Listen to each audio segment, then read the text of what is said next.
আপুনি ভাবিছিলে যে মই জুবিন দাৰ লগত ঢোল বজাম পাৰিম বুলি? যোৱাবাৰ এজন মানুহক লগ পাইছিলোঁ, সেইজন এইজন মানুহ। কাৰণ যোৱাবাৰে তেখেতৰ যি ঢোলৰ বাদন সেই বাদনত মই মন্ত্ৰমুগ্ধ হৈ গৈছিলোঁ বাকাইদাৰী বিহুত, আৰু আজিও তেখেতক লগ পাইছোঁ। কেনেকুৱা অনুভৱ গোৱালপাৰা আহি? ভাল লাগিছে গোৱালপাৰা, যোৱাবাৰো কৰি গৈছোঁ গোৱালপাৰাত আৰু এইবাৰো আহিছোঁ, খুব ভাল লাগিছে। আৰু আপুনিও খুব ধুনীয়া ধুনীয়া ভিডিঅ' বনাই আছে, এনেকৈ বনাই যাওক, অসমৰ ৰাইজক আমোদ দি যাওক। ঢোল বজাটো এটা খুব ধুনীয়া কলা, হয়নে নহয়? তো এই কলাটো আপুনি ইমান ধুনীয়াকৈ আয়ত্ব কৰিছে আৰু ইমান ধুনীয়াকৈ বজায়, তাৰ ৰহস্যটো কি বাৰু? ঢোল যদি শিকিব খোজে যোনে, তো তেওঁলোকে ক'ৰ পৰা ষ্টাৰ্ট কৰিব লাগে? আচলতে বিহু বুলি ক'লে আমাৰ অসমীয়াৰ প্ৰাণত আছে, নহয় জানো? অসমৰ ঘৰে ঘৰে আমাৰ বিহু। আচলতে এই বস্তুটো শিকিব নালাগে, অসমীয়াৰ তেজতে বিহু জড়িত হৈ আছে। ময়ো ঠিক সেইদৰে এখন সৰু গাঁৱৰ পৰাই আৰম্ভ কৰিছিলোঁ। ঢোলটো কান্ধত লৈ এদিন মহানগৰলৈ ওলাই আহিছিলোঁ, আহি পিনি জুবিন দাক লগ পালোঁ, আৰু মোৰ সৌভাগ্য ইমান ডাঙৰ ডাঙৰ আজি মিউজিচিয়ানৰ লগত একেখন ষ্টেজতে বজাব পাৰিছোঁ। আচলতে আপোনাৰ যদি কিবা এটা বস্তু ভাল লাগে, তাত যদি আপোনাৰ একাগ্ৰতা থাকে, তাত যদি আপুনি গুৰুত্ব দিয়ে, নিশ্চয় এদিন আগবাঢ়ি যাব পাৰিব। তো ধন্যবাদ থাকিল। যদি কোনোবাই ঢোল শিকিব খোজে, আপুনি তেখেতক কি ছাজেষ্ট কৰিব? ভালদৰে শিকক, ভালদৰে প্ৰেক্টিচ কৰিব লাগিব। যিহেতু হঠাৎ কিবা এটা বস্তুত পাৰফেক্ট নহয়, ভালদৰে তেওঁ যদি অকণমান সময় দিব লাগিব, শিকিব লাগিব। আজি ঢোলৰ বহুত ভাল ভাল আমাৰ অসমত বহুত ব্যক্তি আছে, খুব ভাল ঢোল বজায়, তেখেতলোকক চাব লাগিব, অনুকৰণ কৰিব লাগিব কেনেদৰে বজায়।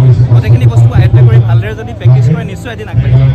আপুনি ভাবিছিলে যে মই জুবিন দাৰ লগত ঢোল বজাম পাৰিম বুলি? কেতিয়াও ভবা নাছিলোঁ, মই কেতিয়াও ভবা নাছিলোঁ। আচলতে মই শিকি গৈ আছিলোঁ।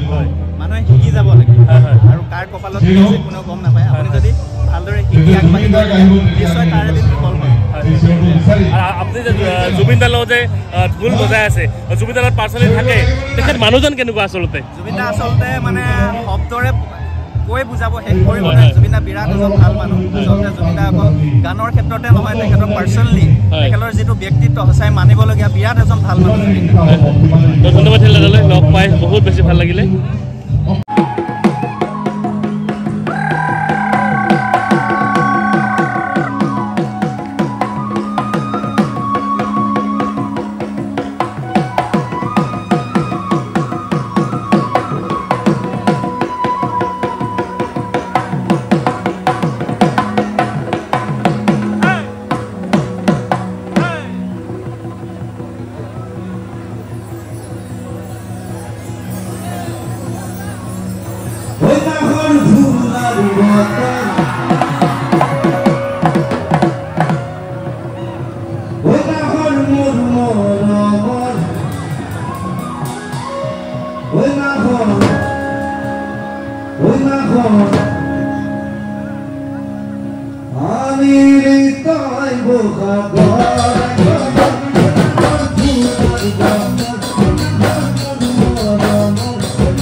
বিনে সানা